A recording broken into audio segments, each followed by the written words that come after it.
যুব শক্তি গতানুগতিক রাজনৈতিক দলগুলোর মতো শুধুমাত্র লাঠিয়াল বাহিনী হিসেবে ব্যবহৃত হবে না। আমাদের এই যুব শক্তি রাজনৈতিক অঙ্গনে নতুন মাত্রা যোগ করবে, যার মধ্য দিয়ে যুবকদের ক্ষমতায়ন, যুবকদের ট্রেনিং এবং যুবকদেরকে এই দেশের জন্য, দেশের অর্থনীতির জন্য, দেশের সামাজিক শক্তির জন্য, দেশের পরিবর্তনের জন্য একটি শক্তিশালী ফোর্স হিসেবে গড়ে তুলবে। যার ফলে যেভাবে দেশের অর্থনীতি উপকৃত হবে, একইভাবে দেশের সামাজিক মূল্যবোধ উপকৃত হবে ইনশাআল্লাহ। এই যুব শক্তির মধ্য দিয়েই আগামীর বাংলাদেশে যুবকদের যে রাজনীতি, সেই রাজনীতিতে নতুন মাত্রা পেতে যাচ্ছে। অ্যাডভোকেট তরিকুল ইসলাম ভাই, ডক্টর জাহিদ ভাই, ওনাদের মতো শিক্ষিত ব্যক্তিবর্গের নেতৃত্বে যেই সংগঠনটি আজকে আত্মপ্রকাশ করতে যাচ্ছে, এর মধ্য দিয়ে বাংলাদেশের মানুষের কাছে একটি মেসেজ পৌঁছে যাচ্ছে যে বাংলাদেশে রাজনীতির গুণগত পরিবর্তন হতে যাচ্ছে, বাংলাদেশে রাজনৈতিক পরিবর্তন হতে যাচ্ছে এবং বাংলাদেশের যুবকরা আরো দ্রুত গতিতে রাজনীতিতে সম্পৃক্ত হয়ে এদেশের দীর্ঘ সময় ধরে পচে গেলা রাজনীতির পরিবর্তন আনবে ইনশাআল্লাহ। ধন্যবাদ জানাচ্ছি। জাতীয় যুব শক্তির উত্তরোত্তর সাফল্য কামনা করছি এবং আমরা সবাই মিলেই এই দেশটাকে গড়ে তুলব, এই দেশের জন্য কাজ করব। সকলে মিলেই এই দেশের জাতীয় পতাকাকে আমরা আরো সুউচ্চে ধারণ করবো ইনশাআল্লাহ। ধন্যবাদ সকলকে। আসসালামু আলাইকুম। এই 16ই মে যে জাতীয় যুব শক্তি আত্মপ্রকাশ করেছে, সেই 16ই মের একটি ঐতিহাসিক গুরুত্ব আছে।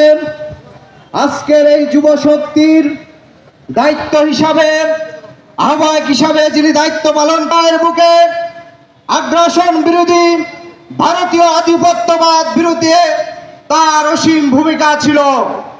প্রিয় উপস্থিতি, আজকে ঐতিহাসিক ফারাক্কা লং মার্চ দিবস। আপনারা জানেন আমাদের প্রতিবেশী রাষ্ট্র এই দিনে যে ফারাক্কা লং মার্চ বাদ দিয়ে আমাদের পদ্মা নদী শুকিয়ে ফেলেছে, আমাদের উত্তরবঙ্গ মরুভূমিতে রূপান্তর করেছে, তার বিরুদ্ধে এক ঐতিহাসিক লং মার্চ ডাক দিয়েছিলেন আমাদের অন্যতম প্রবাদ পুরুষ মৌলানা ভাসানী। ফলে আজকের এই 16ই মে ঐতিহাসিক লং মার্চ দিবসে জাতীয় যুব শক্তির আত্মপ্রকাশ, এই অন্যতম মুহূর্তে তারা বাংলাদেশকে দিল্লির আধিপত্যবাদ, বেইজিং এর আধিপত্যবাদ, ওয়াশিংটনের আধিপত্যবাদ, যে কোনো পরাশক্তিবাদের আধিপত্যবাদ থেকে এদেশের স্বাধীনতা, সার্বভৌমত্ব, মাটি ও মানুষের জন্য কাজ করে যাবেন। আমরা দেখতে পাচ্ছি বর্তমান সরকার যে মানবিক করিডোরের বিষয়ে এগিয়ে যাচ্ছে, চট্টগ্রাম বন্দরের বিষয়ে যে বিদেশিদের কাছে দায়িত্ব দিয়েছে, সে বিষয়ে আমরা স্পষ্ট করে বলে দিতে চাই, বাংলাদেশের স্বাধীনতা, সার্বভৌমত্বের সাথে সংশ্লিষ্ট যে কোনো সিদ্ধান্ত গ্রহণ করতে হলে এদেশের প্রতিটি রাজনৈতিক দল, প্রত্যেকটি স্টেক হোল্ডার, সকল শ্রেণী পেশার মানুষের সাথে আলোচনা করে সিদ্ধান্ত নিতে হবে। এই অন্তর্বর্তী সরকারকে মানবিক করিডোরের মতন অন্যতম গুরুত্বপূর্ণ বিষয় সিদ্ধান্ত গ্রহণের আগে অবশ্যই সকল রাজনৈতিক দলগুলোর সাথে আলোচনা করে এই বিষয়ে সিদ্ধান্ত গ্রহণ করতে হবে।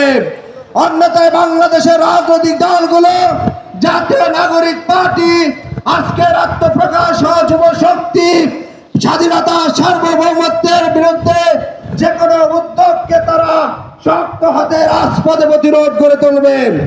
আপনারা জানেন আজকের যে প্রতিবেশী রাষ্ট্র, তারা সীমান্তে এখনো মানুষ মারছে।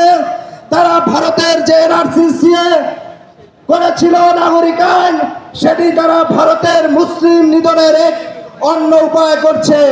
সেই এনআরসি এর বিরুদ্ধে অন্যতম বলিষ্ঠ কণ্ঠস্বর হয়ে কাজ করেছিল আজকের যুব শক্তির আহ্বায়ক অ্যাডভোকেট তরিকুল ইসলাম। আমরা আশা করব আগামী দিনের বাংলাদেশে যুবকদের জন্য কাজ করার জন্য, বাংলাদেশের মানুষের জন্য স্বাধীনতার সার্বভৌমত্বের প্রশ্নে আপসহীন থেকে ভূমিকা রেখে যাবে জাতীয় যুব শক্তি পার্টি। জাতীয় যুব শক্তি পার্টির জন্য শুভকামনা জানিয়ে আমার বক্তব্য শেষ করছি। ধন্যবাদ।